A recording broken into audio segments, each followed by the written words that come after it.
Hello दोस्तों, कैसे हैं आप सभी लोग। मैं राजकुमार सिंह आप सभी लोगों का बहुत बहुत स्वागत करता हूं। दोस्तों, कुछ सवाल हैं जो बार बार आप लोग पूछते रहते हो, तो आज उसी सवाल को हम डिस्कस करेंगे। आप में से जो भी बच्चे आरआरबी जेई की तैयारी कर रहे हैं उसमें दो टाइप के बच्चे हैं। एक ऐसा बच्चा है जो लंबे समय से नॉन टेक्निकल एग्जाम की तैयारी कर रहा था। आरआरबी जेई की वैकेंसी आने के बाद वो आरआरबी जेई की तरफ शिफ्ट हुआ है कि सर हम आरआरबी जेई का फॉर्म भरेंगे। अभी तक हम टेक्निकल एग्जाम की तैयारी नहीं कर रहे थे, लेकिन अब हम आरआरबी जेई की तैयारी करेंगे तो हमको किस चीजों का ध्यान रखना है।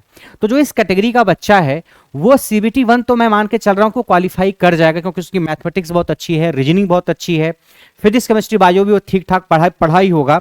तो ऐसा बच्चा जो लंबे समय से सीजीएल की, बैंक की, लेखपाल, पुलिस दरोगा या इन सारे एग्जाम की जो बच्चा तैयारी कर रहा है, वो बच्चा अगर आरआरबी जेई की तैयारी करता है तो सीबीटी 1 का हिस्सा उसका तैयार होगा।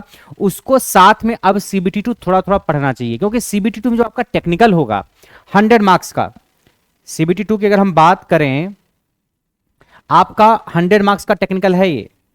ये मान लीजिए इन्वायरमेंट है 10 नंबर की, कंप्यूटर 10 नंबर का, फिजिक्स केमिस्ट्री 15 की, जनरल अवेयरनेस 15 का, और टेक्निकल 100 का। ये टेक्निकल जो है वो बच्चा कभी पढ़ा ही नहीं है। तो ऐसा बच्चा जो नया नया टेक्निकल एग्जाम की तैयारी स्टार्ट किया, अब तक नॉन टेक की तैयारी करता था, उस बच्चे को साथ साथ टेक्निकल की तैयारी भी करनी चाहिए। क्योंकि पिछली बार का अगर मैं एक्सपीरियंस देखूं, जो 2018-19 में वैकेंसी आरआरबी जेई की आई थी, सीबीटी 1 का एग्जाम आने के बाद और सीबीटी 2 का एग्जाम होने में 15-20 दिन का ही गैप था। पिछली बार जो वैकेंसी आई थी सीबीटी 1 2018-19 में, सीबीटी 1 का जब रिजल्ट आया और सीबीटी 2 का जो एग्जाम हुआ था आरआरबी जेई का, उसमें 15-20-25 दिन इससे ज्यादा का गैप था ही नहीं। और आप 15 दिन, 25 दिन, 20 दिन में टेक्निकल एग्जाम की तैयारी नहीं कर सकते अगर आपने पहले से कुछ भी नहीं पढ़ रखा है। तो अगर आप नॉन टेक में कितने भी अच्छे हो, अगर आप उस 20-25 दिन में टेक्निकल की तैयारी करना चाहोगे तो आप टेक्निकल की तैयारी नहीं कर पाओगे। मैं नहीं कह रहा हूं कि इस बार भी आपको 20-25 दिन का ही टाइम मिलेगा, बट आपको वर्स्ट केस के लिए भी तैयार रहना है। तो ऐसा बच्चा जो नॉन टेक एग्जाम की तैयारी कर रहा है लंबे समय से, उसका अगर टेक्निकल तैयार, नॉन टेक तैयार है, तो टेक्निकल को साथ साथ एक एक सब्जेक्ट उठाए और थोड़ा थोड़ा पढ़ना स्टार्ट करे। अदरवाइज आप सीबीटी 1 तो क्वालिफाई कर जाओगे, सीबीटी 2 में जाके आप अटक जाओगे। पहला कैटेगरी का तो ये बच्चा था। दूसरी कैटेगरी बच्चों की वो है जो लंबे समय से टेक्निकल एग्जाम की तैयारी कर रहे थे कि SSC JE, UPPCL JE, RRB JE, DMRC JE, अलग अलग स्टेट में जो जेई की वैकेंसी आती थी उसकी तैयारी कर रहे थे। उनका पूरा फोकस नॉन टेक एग्जाम पे नहीं था।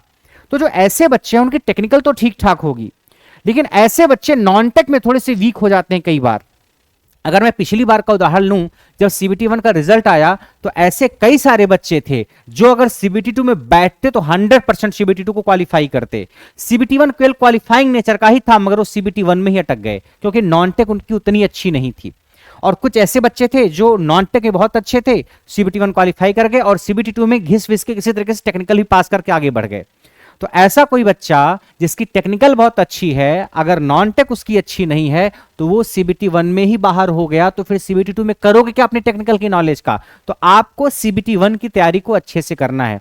आपको मैथमेटिक्स को, रीजनिंग को, फिजिक्स केमिस्ट्री बायो को, या जनरल अवेयरनेस का जो टॉपिक है, उन सारी चीजों को बहुत अच्छे से पढ़ना। जो आपका सीबीटी 1 का सिलेबस है, चाहे मैथ्स हो, रीजनिंग हो, जनरल अवेयरनेस हो, जनरल साइंस हो, इन सबको अभी से पढ़ना स्टार्ट कर दो और अच्छे से पढ़ना स्टार्ट कर दो। अगर आपने पिछले साल, 2 साल, 3 साल से टेक्निकल एग्जाम की तैयारी की है, तो आप अगर महीना, 1.5 महीना, 2 महीना, 3 महीने का भी टाइम मिलेगा तो आप टेक्निकल को रिवाइज करके ठीक ठाक तैयारी कर ले जाओगे। लेकिन नॉन टेक में अगर आप बाहर हो गए सीबीटी 1 में, फिर आपकी कितनी भी अच्छी नॉलेज क्यों न हो टेक्निकल की, वो किसी काम आने वाली नहीं है। तो वो बच्चा जो रेगुलरली टेक्निकल एग्जाम की तैयारी किया है, वो नॉन टेक को साथ साथ पढ़े और उस पर ज्यादा एनर्जी खर्च करे। और जो बच्चा नॉन टेक एग्जाम की तैयारी लंबे समय से करता हुआ आया है, टेक्निकल में नया नया प्रवेश किया है, उसको मैं कहूंगा कि टेक्निकल सब्जेक्ट को अभी से उठाओ और थोड़ा थोड़ा पढ़ना स्टार्ट करो। यानी जो भी आपका कमजोर एरिया है उस पर अभी से काम करना स्टार्ट कर दीजिए, क्योंकि आप एग्जाम में सेलेक्ट तब हो पाओगे जब आप सीबीटी 1 को क्वालिफाई करोगे और सीबीटी 2 को क्वालिफाई करोगे। कहीं एक ही स्टेज में आप अटक गए तो फिर आपकी कहानी चौपट हो जाएगी। तो ये दो चीजें हैं, इसका आपको ख्याल रखना है। अब आपको ये डिसाइड करना है कि आप किस कैटेगरी में हो। आपकी टेक्निकल बहुत अच्छी है तो नॉन टेक पे फोकस करिए, और नॉन टेक अगर बहुत अच्छी है तो अभी से टेक्निकल को पढ़ना स्टार्ट कर दीजिए। बाकी आपके जो बैचेज हैं, ये सारे बैचेज करियर वे लैब पे चल रहे हैं। इलेक्ट्रिकल ब्रांच का, इलेक्ट्रॉनिक्स ब्रांच का, मैकेनिकल ब्रांच का और सिविल ब्रांच का। इलेक्ट्रॉनिक्स ब्रांच में अगर आप कंप्यूटर साइंस या आईटी ब्रांच से फॉर्म फिल कर रहे हैं तो आपको इलेक्ट्रॉनिक्स ब्रांच का सिलेबस पढ़ना पड़ेगा, और आरआरबी जी इलेक्ट्रॉनिक्स का बैच करियर वे लैब पे चल रहा है। और अगर आपकी ब्रांच मैकेट्रॉनिक्स है, प्रोडक्शन है, इंडस्ट्रियल है, तो आप मैकेनिकल इंजीनियरिंग वाला बैच ज्वाइन करेंगे, वो मैकेनिकल के लाइट ब्रांच में आ जाता है। बाकी सिविल वाले सिविल का बैच ज्वाइन करेंगे, इलेक्ट्रिकल वाले इलेक्ट्रिकल का बैच ज्वाइन करेंगे। ये बैच करियर ऐप पे चल रहा है, तो अगर आपके फ़ोन में करियर ऐप नहीं है तो आप उसको डाउनलोड करिए। ऐप पे अपना मोबाइल नंबर, ईमेल आईडी वगैरह रजिस्टर करने के बाद जब आप ऐप पे खोलोगे तो ऐप में सबसे नीचे एक बैच का ऑप्शन दिखेगा, बैच पे क्लिक करना आप।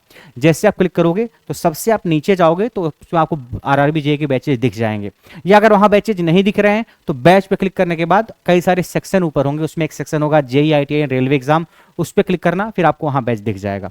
उसके बाद भी और कोई क्वेरी है आपको इस आरआरबी जेईई के बैच से रिलेटेड, तो ये नंबर आपके पास है, आप इस पे मैसेज या व्हाट्सएप मैसेज या फोन करके पूछ सकते हैं। बेहतर आप व्हाट्सएप मैसेज कर देना या फिर पूछ भी सकते हो, ठीक है। वैलिडिटी 1.5 साल की। ये एक ऐसा बैच है जिसमें आपको नॉन टेक भी कंप्लीट मिल रहा है और पूरा का पूरा टेक्निकल भी मिल रहा है। चारों ब्रांचेज का बैच है, इसमें टेक्निकल और नॉन टेक्निकल दोनों चीजें आपको मिलने वाली हैं, यानी मैथमेटिक्स भी, रीजनिंग भी, फिजिक्स केमिस्ट्री बायो भी, इन्वायरमेंट भी, कंप्यूटर भी, जनरल अवेयरनेस और पूरा का पूरा टेक्निकल। तो जो भी आपकी ब्रांच है उस रिस्पेक्टिव ब्रांच को आप ज्वाइन करके अपनी तैयारी को आगे बढ़ा सकते हो। तो आपके पास एक बेहतरीन मौका है रेलवे में जेई बनने का, तो आप इस मौके को चूकेंगे नहीं, अपनी भरपूर और पूरी कोशिश करेंगे, ठीक है। तो आज के लिए इतना ही, बाकी मिलते हैं नेक्स्ट सेशन में, तब तक के लिए नमस्कार।